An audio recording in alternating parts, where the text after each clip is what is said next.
অনেক সময় আমরা কারোর নীরবতাকে তার দুর্বলতা ভেবে বসি।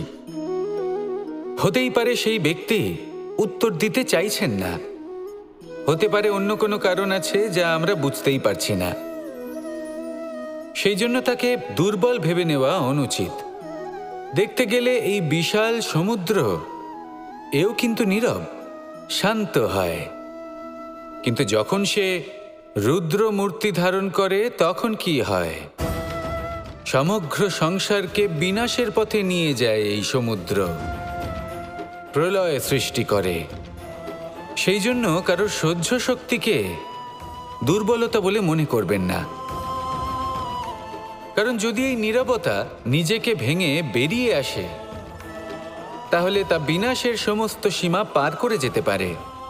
তাই এই নীরবতাকে সবসময় বুঝুন, সবসময় একে সম্মান করতে শিখুন, আর আমার সাথে ভালোবেসে বলুন, রাধা রাধা।